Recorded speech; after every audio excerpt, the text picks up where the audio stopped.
Welcome, everyone, and welcome to Valley Homes on TV, where you're watching us on Channel 26.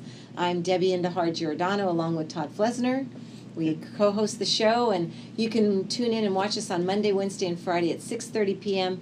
and Saturday and Sunday at 9 a.m. right here in Milpitas. Yeah, welcome, everybody. Deb, it's good to see you, Good as to always. see you, too. Yeah. Glad folks have tuned in and know when to find us on the dial. So we look forward to bringing you all sorts of information about Milpitas, about the real estate market, the community. And today, we have a special guest with us. I'd like to introduce Somebody that we both know. Absolutely, Tim Denner. And Tim Denner's been around real estate for a long time. He's with Taps Termites, and Tim plays an essential role of the process in terms of looking at property, doing inspections, and figuring out. We're going to talk with him about what is a termite report, what happens there, and get the lowdown on that. So, Great. Tim, welcome. Thanks, Todd. Tim, thank you for Hi, taking Debbie. the time. Thank We you. really appreciate it. So I get to start. Yeah. So Tim, tell us a little bit about your background, where you grew up and where you were educated. And I know you kind of told me some of the things in your life, things you've done. But anyway, what has led to what you're doing today? Okay, well, I was born in San Jose, grew up in the Santa Cruz Mountains, moved back to San Jose when I was almost 13. Went to school there. Pretty much been here my entire life, bounced around a couple other cities. But I still live in San Jose. I've got 2 grown sons, and that's kind of about it on that. Okay. All right. Why do you like staying here? What do you like about the area? Well, I've always liked the Bay Area just because there's so much to do. I've watched Milpitas grow into a huge community where it used to be the joke of everyone back when I was a kid, and I had friends that lived in Milpitas. So, but yeah, it's kind of interesting just watching the growth and everything that's changed so much dramatically in the whole Bay Area. It's just been amazing. Okay. Yeah, good. So, so you've been around, you know the area, but what got you into your business, the termite, or the pest control industry, I guess is the proper way Well, to... actually, I stumbled into it sort of. My uncle was actually in the business. I was, I didn't accept my final appointment to the Naval Academy, but my whole family background was plumbing, so then I decided, okay, I'll go into the plumbing business. Waiting for that, my uncle said, hey, why don't you come work with me for a little bit? And almost 45 years later, here I am. Okay. It's funny how the things we fall into. Oh, yeah. Huh? So, and it's been a good career. I've made a lot of really good friends and acquaintances, and met some very, very interesting people, a lot of famous. So it's been a fun career. Okay. Tell me, how do termite companies, how do they differ? What would be different about certain companies? Well, I think a lot of it's a mindset, and believe it or not, a lot of us actually grew up together in the business, and a lot of us grew up together in school because it was just a weird anomaly where I went to school in San Jose. There were quite a few. There was 5 actual termite and pest control companies there, so it was kind of like a feeder for the industry too. So a lot of us, and people go, "Isn't that like collusion?" I go, "No." I said, "We didn't agree in high school. We don't agree now." So that's where the difference is. However, we all are regulated by the state, so everything has to be a certain way. But the difference is, a large company versus a small company. Training. There's a lot of different things on that. So. Okay. Well, maybe talk to us a little bit about what's the role of a termite company in the sale or the sales process of a home. Well, generally what we're doing when we do the inspection for a sale is to give an overall condition of the property as far as termites, dry rot, what's leading to it, what can lead to it, what's caused it, all those type of things. So when you're buying or selling a home, you want to know as much about the property as you can on that. So that's really what a lot of it is, we're an integral part of the process only because, especially nowadays, a lot of the properties are sold more as is, so the buyer wants to know more of, where the old days when, we were all doing it, where the seller maybe paid for the actual repairs, where now the buyer is. So the buyer's got a little bit more concern. Okay, well, Tim, let's get real specific. What areas actually are inspected in the home, and then what areas can't be inspected? Okay, what we generally do, and most companies are pretty much the same on this, they may vary a little bit. So if somebody does something a little bit different, it's just the way they do it. But most of us start on the outside of the property. Okay. We draw a rough sketch of the property, so if we find something, we can mark where the actual infestations or damages and things like that. So you should be able to walk up and go, okay, look, there's the damage or whatever. Then we go on the interior of the property, we check all the inside, we run the plumbing, test all the plumbing, check all the rooms and things like that. Same thing, we put it on, make notes of what we find. We go up into the attic space and go up there as best we can. If we can't get all the way through, then we'll make reference to that. Then the last thing we'll do is we'll go underneath the house, we'll crawl around the perimeter of the home and any other areas we need to look at. Whatever we find there, same thing, we'll put it in the report.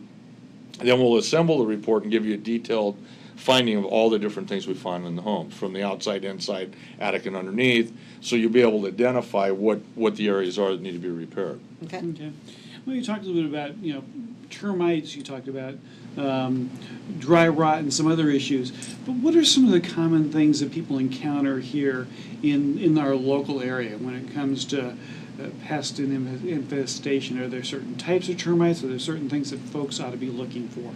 Well, we have actually several types that we deal with, but mostly the termites we see on a regular basis, drywood termites, the kind you generally see a tent over the house or it's treated locally. The other type of termite comes from the ground. They're called subterranean. You may see them in your home. They have like mud tubes, looks like dirt on the foundation, things like that. So that type we treat the soil or where they're coming up, maybe underneath a concrete porch. The other type we don't see them a lot, but they're called dampwood termites. They actually attack usually really wet wood, and we mostly find them in the mountains, although we do find them down here on occasion. Not so much in Milpitas, but I find them on occasion in Santa Clara and sometimes Los Gatos. I don't think I've ever found any in Milpitas I can remember. So those are very, very rare. The ones you see most commonly in Milpitas are probably more the drywoods to a point in subterranean. So now, of the properties you inspect, is it common for you to find termites in properties here locally? It can be. It's hard to give like a percentage of the home. Mm-hmm. Like I did one today in Saratoga. The people lived there 23 years and never had an inspection. Well, they had a pretty bad infestation of drywood termites and some old evidence of subterranean termites. It had been treated before and there was nothing active. And what I mean by active, I saw live termites there. But we are going to recommend to tent the home because there's just too many places where local treat just isn't going to be effective. So. Okay, let's talk about that. So tenting works well for the drywood termite. Mm-hmm. And what other, you said you could do a local treatment. How does that work? Okay, let's say let's say, for example, there's some boards in the garage that are infested. They have drywood termites in it. So we might treat those boards, drill some holes, and inject pesticide into those boards, clean up the evidence. Now, there are other methods out there. There is heat. There's microwaves still available and some of the other alternatives that are still there. So those are used on occasion. But primarily we either fumigate, my company, primarily mostly fumigation, or the local. Okay. So now, are there other concerns that folks ought to have? Because we talked about, mold. Well, we didn't talk about that, but, other sorts of the fungus? The fungus and other things that you're looking for in that report. Yeah, mold isn't part of it. You need somebody that's certified hygienist to identify that. And on a termite inspection, it's not part of it. Because the thing, too, about a termite inspection or a pest inspection is it's only things that are wood destroying. In other words, termites, dry rot, and or what caused them is really what I have to identify. So as far as if somebody asks me, is that mold, I have no idea. You have to call someone else and that, because we can't legally put it in the report because I'm not a certified hygienist. And that report isn't for that purpose either. So that's why that report's that way. So Tim, I get this question. Right before we started the show, you shared with me an experience you had where you crawled in a sub area and you got shocked with a sewer pipe that had a connection or something. So the question I have is, what challenges do you have during an inspection? I guess you probably could write a book. Actually, I'm working on one now, as a matter of fact. It's been in the works for a long time. You actually go, folks may not know this, you actually go into that sub area. Mm-hmm. You crawl underneath the home. Mm-hmm. And so, what kind of problems are presented in doing that? Well, of course, there's, sometimes you get surprised by animals, and that happens on occasion. One time I ran into a mother raccoon that wasn't happy to see me. Thank goodness I was faster than she was getting out of the crawl hole. I don't remember touching the dirt, actually. And then I found out later she had 3 babies, but she was charging me, and I was like, I'm not messing with a raccoon underneath the house, because that would not be one I would win. Debbie's alluding to... I would imagine that there's some areas that might be cut off from the sub-area that the foundation or where you can't get around and crawl the entire sub-area. Heating ducts are notorious. A lot of homes are built with heating ducts underneath them. Okay. They're supposed to dig trenches under them or leave them up high enough where we can get under them. A lot of times we can't, so we have to do it manually when you're laying down to do it, which can be very difficult, time-consuming, and also fairly costly sometimes, because some dirt, is very, very hard. But one of the things that is important too that you're bringing up about, or brought up about the animals, is make sure your vents are all sealed up in the attic and underneath, because that's how a lot of animals get in, and that'll eliminate the problem with that. So some of the other challenges are, a lot of times people have stuff on top of the crawl hole. They don't know where the crawl hole is. It's really important to know where your crawl spaces are, just so we can get access to get underneath the house. So. It's not on the list, but how often should somebody inspect their home? Okay, that's a great question. Actually, the best is every year. It sounds kind of extreme, but here in the valley we have a lot of termite activity and dry rot. If we really get an El Nino year, there's going to be a lot of moisture in a lot of homes, and some homes may get water underneath them and normally don't. A lot of Milpitas does get water under it. So what I do recommend is anybody in Milpitas, lift your trap door and look underneath your house and make sure there isn't water, just for that reason. But every year, every 2 is okay, but anything after 2 years, you really don't know what you're going to have, because termites' life cycle changes. So, like, for example, drywood termites, they may not show up for a year or 2 after, but if you go out 3, 4, 5 years, well, you could have a fairly good infestation, because they're spread out from just one little spot to maybe several. So that's one. Okay. Well, good. Well, Deb got to ask about some of the challenges. I get to ask about, what is it that you really enjoy about your work that you do? Truthfully, I mean, I'm a people person, so I like that. The truth, yeah. Well, no, because I mean, it is a dirty job. I'm not going to lie. I get dirty, and it's not for once somebody that is claustrophobic even a tiny bit, because I'm a fairly big guy, but believe it or not, I'm extremely limber. So like today, this guy goes, "Yo, you're not getting under my house." I said, "Okay, whatever," and I got under it, and he was like, so. One of the things is I like dealing with people. It's fun, and I meet all kinds of people. I've met many famous people. I've met people that I've been friends with for 40-plus years through an inspection. Debbie knows, and you too, that I've been in the real estate industry pretty much my entire life, and the standing joke with me is I know everyone. That's not true, but sometimes it seems like it. But that's one of the things I do enjoy, is the interaction with the people, the stories, where they're moving. Sometimes people are so excited and they've got pictures and they want to show you, and it just kind of it's been a fun trip. Great. Well, final wrap-up question. So, goals and aspirations. What do I want to do when I grow up? Yeah, what am I going to do when I grow up? No, it's too late to go back to that one.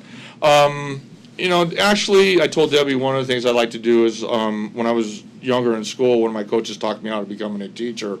And actually, and some of you out there may even remember me from the old days, in the real estate community, we used to do we used to bring the real estate community in and teach class about what we all did.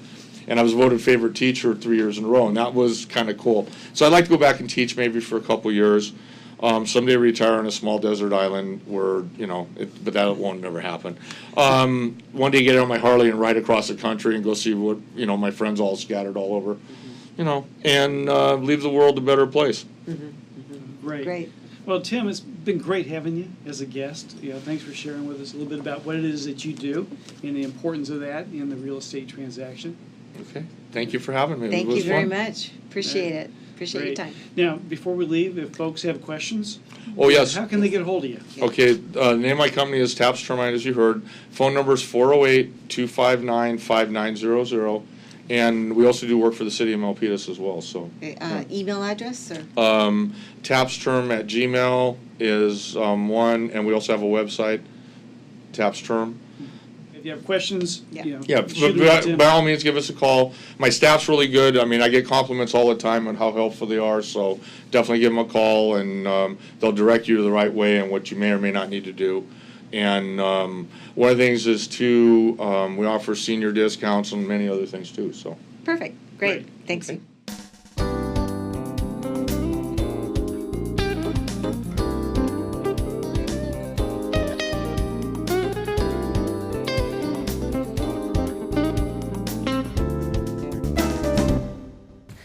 Can I go to the sleepover?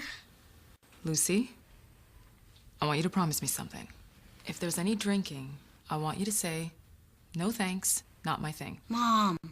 I promise you, your real friends won't care. Deal? I promise, Mom. They really do hear you. Did you pack your toothbrush? For tips on how to start the talk, visit underagedrinking.samhsa.gov, a public service message from the Substance Abuse and Mental Health Services Administration. If you keep tanning, indoors or out, the effects of harmful rays will show up on your skin. Wrinkles, age spots, and an increased risk of melanoma, the second most common cancer in women 15 to 29. Stop tanning. Time may not be on your side.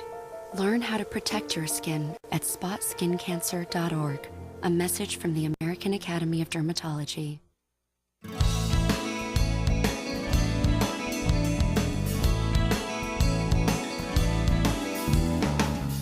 Welcome, everyone. You're watching Valley Homes on TV. I'm Debbie Indahar Giordano, along with Todd Flesner and local loan broker. Here to talk about the month of January, right? Yeah, we're getting 2016 off to a Right, start. And, right. I don't know about you, but it has been busy. Pretty busy, yeah. Lots of enough open houses. This past weekend, I had 135 families through a 2-day open house. Oh, my goodness. Just sold the property today.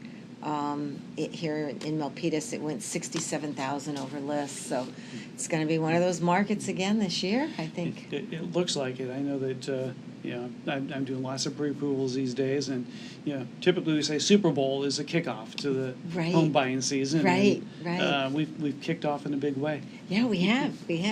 So I have a question for you. I picked up an article in the San Jose Mercury. It says 5 ways to pay off your mortgage. Okay. I know you're in the business of giving mortgages, not actually paying them off.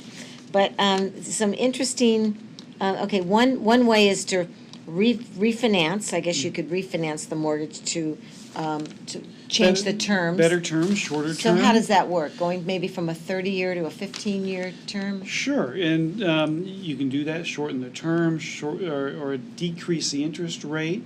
Okay. Sometimes I'll have people who will lower the interest rate, and what they'll do is they'll stay at the same payment level that they've had, and then knock the years off that way. So Excellent. Yeah. Okay, so that's a good way to do it.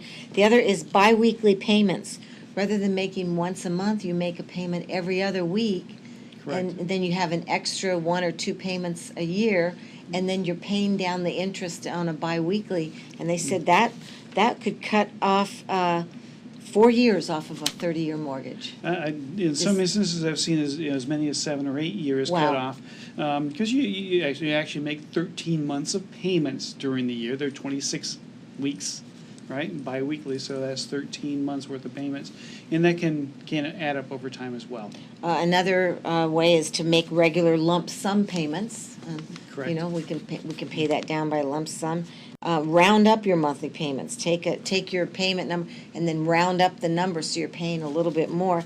And believe it or not, here, a person that would pay normally, and this is pretty low, but $1,240 a month. If they round it up to $1,300,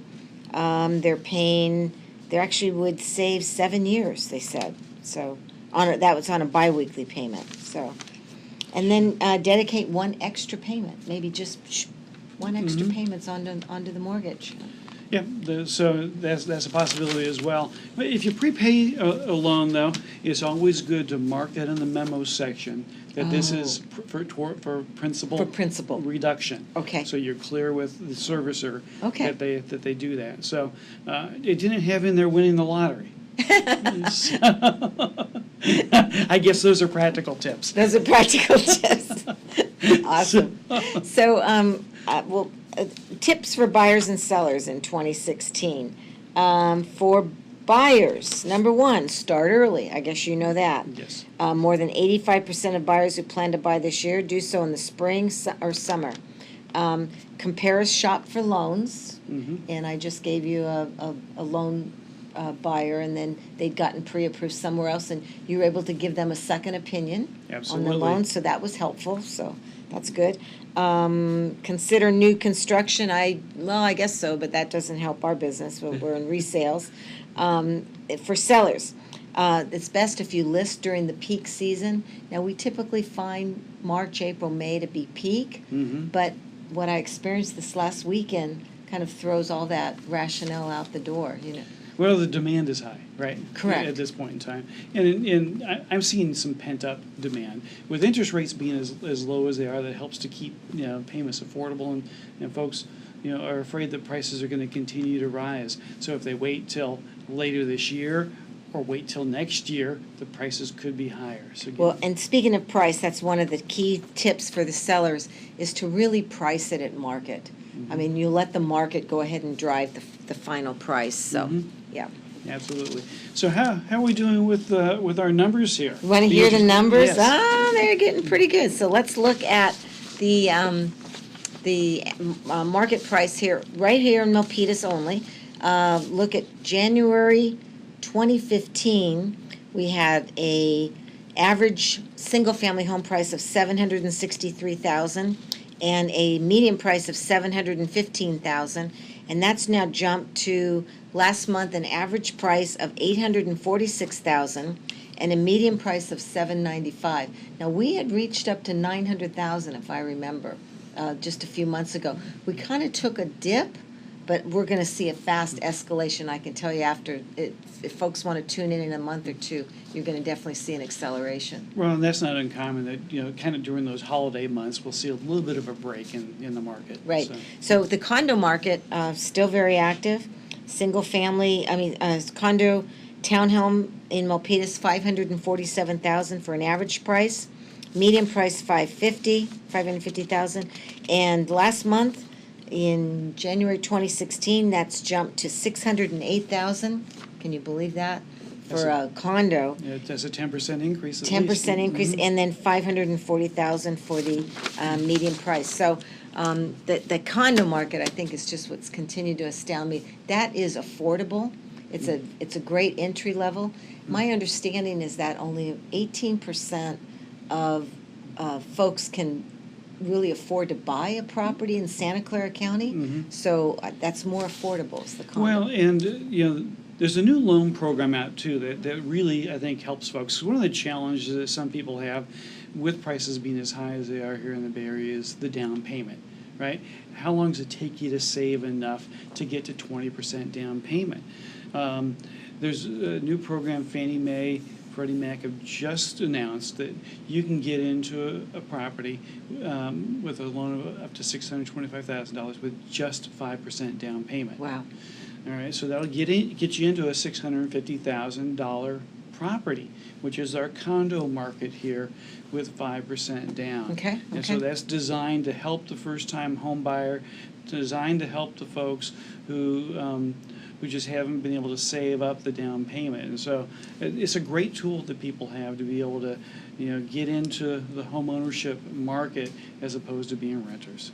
Well, Todd, part of what you do in providing loans is you give some financial advice, and you look at the economic indicators. Let's talk about what's gone on since just the beginning of this year. The stock market's been very volatile. Extremely volatile. It has, and oil prices have dropped as well. We're on the heels of the Federal Reserve making a major change in their policy by increasing interest rates. So there's been a lot of activity, and there's been some uncertainty with that in China and their sell-off. And the result has been actually to drive interest rates down. So we are now in an area that the rates are as low as they've been in the last couple of years. Wow. It's a good window of opportunity for people who perhaps are looking to refinance. Work with a lot of folks who are consolidating some of their outstanding debt that they might have, that perhaps, when times were tight, they maybe got some credit cards that got balances on them. So it's a great chance to try to do that. we're going to continue to watch the economic tea leaves as they go forward here. Employment is good, particularly here in this valley. Our employment rates are low, but we're going to watch inflation, and that's one of the things that the Fed is watching. And that will depend on if they look to raise. I hear maybe they won't raise rates again this year. I mean. Yeah, I think the Fed was a little bit caught off guard by Right. What happened in the market as a response to their increase. Right. We're so globally connected now, and with that in conjunction with the China stock market and the correction there, really had the financial markets kind of taking a pause and, whoa, hold on, what are valuations really like? Okay. And so we're going to watch it real closely going forward. All right. Well, good advice. So, again, folks, if they need to get pre-approved, I would move. They come to see you before they shop, and Absolutely. Shoot me an email, tflesner@opusadvisors.com. Always happy to do that. Folks have questions about the local real estate market here. You're the expert. Giordano DJ@aol.com. Terrific. All right, so we'll tune in, and we've got another show coming up. We're trying to get the Economic Development Director here from the city of Milpitas, get her on board and talk about the Super Bowl that just happened and all the different economic factors that play into our market and what actually affects our local real estate market. Well, that would be really interesting because I know, anytime an area hosts a Super Bowl or a major event, they talk about the economic impact. So to be able to get some direct feedback on that is going to be great. That's going to be great. So look forward to that. Anyway, thank you folks for watching Valley Homes on TV, and we'll see you soon.